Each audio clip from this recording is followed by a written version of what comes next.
Page 68, theme from Don Giovanni by Mozart. It's an opera thing. Yeah. I want to discuss a few things here. Now this is in the key of G major, of course. So one sharp, F sharps are sharp, but yeah, okay. Starting out third finger on the G puts you in this position. Notice my finger's on an F sharp, not an F natural. Yeah. So we got 1 and 2 and 3 and 4 and 1 and 2 and 3. You're going to lift up between the phrases. So the second measure, lift up. There's just a little bit of silence there. Then going on, I disagree with him here on the second line, second measure. You got to come up one note, that's fine. You got a quarter rest, you can do that. And then they're showing a break in the phrase here. I disagree. When we have a lead in like this, it leads into something. This leads into here. I connect them.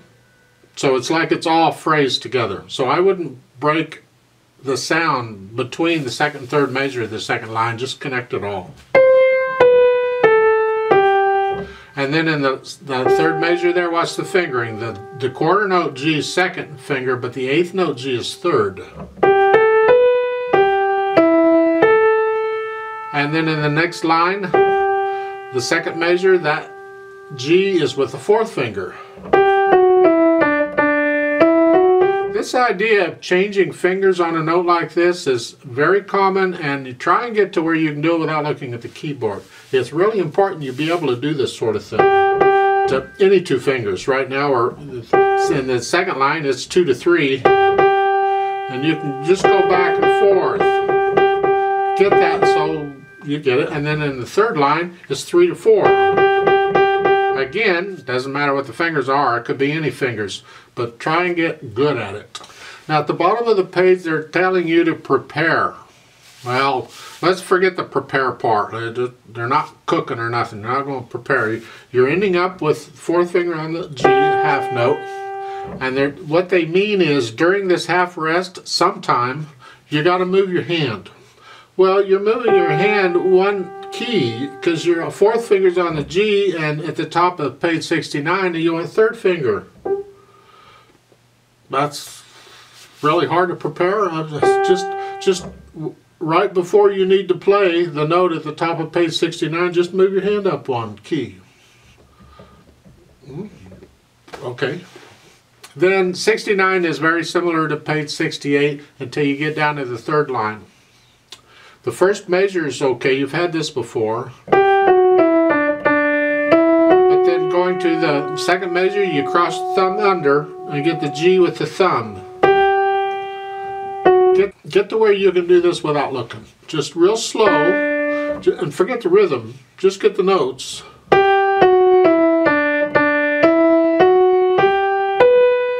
Get the notes, and then when you get the notes you can go back and add the complexity of the rhythm. 1 and 2 and 3 and 4 and 1, 2, 1 and 2, yeah. Then lift the hand up to the end of the phrase before you go on. You're going to play the A, the last note in the third line, with second finger, and then the C going on. Again, at the top of page 69 in the right hand, there's two phrases there, so lift your hand up between the phrases there in the second measure. It's here. So we get a little silence in the right hand. You're not going to have silence in the left. That's not important. We're talking right hand, there's silence. That's the right hand. The left hand just has the accompanying part. Keep the left hand soft. Look at the first measure on page 68. You got the G and the B, and then you got a D. Well, you take all those together, it's a 1 chord. So in this case, it's a broken chord because you're not playing them all at the same time. Put your hand in that position, you drop the hand, collapse the wrist a little. And I recommend on this, I haven't talked much about technique, but claps the wrist quite a bit. Not a lot, just a little. Just keep it flexible. It's like a shock absorber. Don't tense up. You'll find that you can go a lot faster and longer if you stay loose than tense all the time. So here at the beginning, we're here, and then here. Second line, first measure, C sharp. Put in the quarter rest. These rests are important. Naturally, all rests are important, but just make sure you get a one beat silence in the left hand. Not a lot to point out there. Over on page 69, third line, last measure, that chord is an F sharp D. You just bring your little finger down a little bit. It's like a 5/7 chord. Would be here. You're just not using the C. And then the next chord is the G, D. So again, little finger comes up. There. And then the last measure, there's staccato. Not real short staccato, but just staccato. Now this brings up an important point in piano, so I'll just talk about it while I'm here. The last measure on page 69, the last measure of the piece at the end. In the right hand you have this dotted half note. You're going to hold that down for 3 counts. Lift it up on beat 4. 1, 2, 3, 4. Comes up when 4 comes along. But in the left hand you got staccatos. So it's this. 1, 2. So at the end, on that third beat, it's still going to be this G sounding by itself because the left hand had that staccato and it's done. So the hands do not end at the same time, and that's something we look for in piano because too many people would just end them at the same time. Like that, and that's not what's written. So don't. Hold that right hand down until beat 4. Look on page 68, second line, second measure. You have the D in the left hand. That's melody. And these quarter notes in the right hand are not melody, believe it or not. The melody doesn't start until the next measure, here. So play the D loud like melody, because you're going to bring out the melody, right? Starting with the first measure of the second line. And then the melody goes back to the right hand. You get the same thing over on page 69 in the second line. It's the D melody. Play it out. Play this quarter note soft, and then melody. You have a little crescendo there too.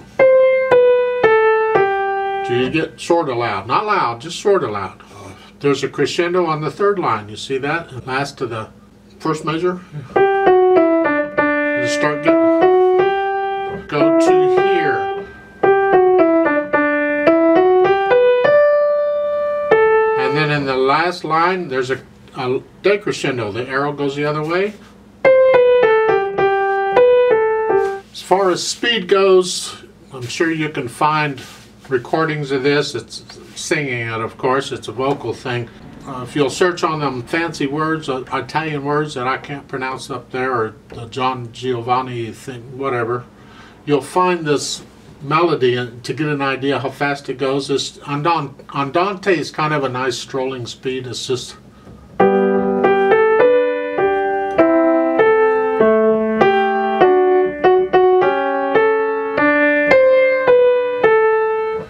so you get an idea how fast. Now, learning it, you stay slow, and that's what we're going to do. When you play with me, let's do this slowly together to check notes and rhythms. There's no pedal in this, we don't need it.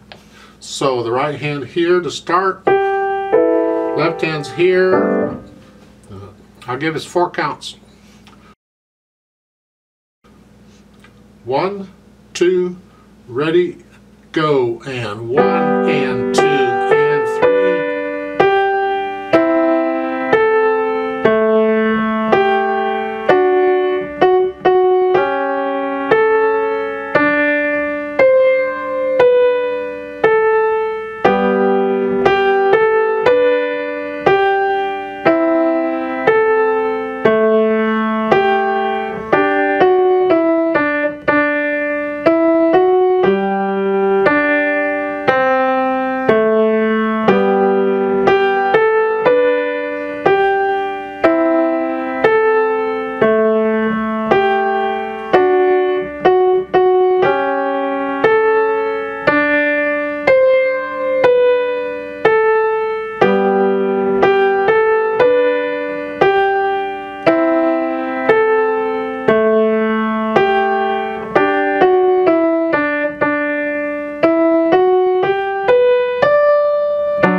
duet part for this one. I'd like to play that part and you play your part, but I'm going to speed it up a little closer to a performance type, how fast it should go. So it would be more like a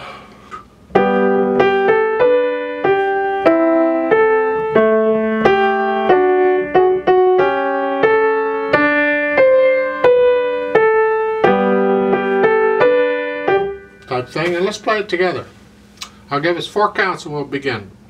Now I need you to move your hands up an octave. So let's just pretend middle C goes up to here, and instead of here, go up to here.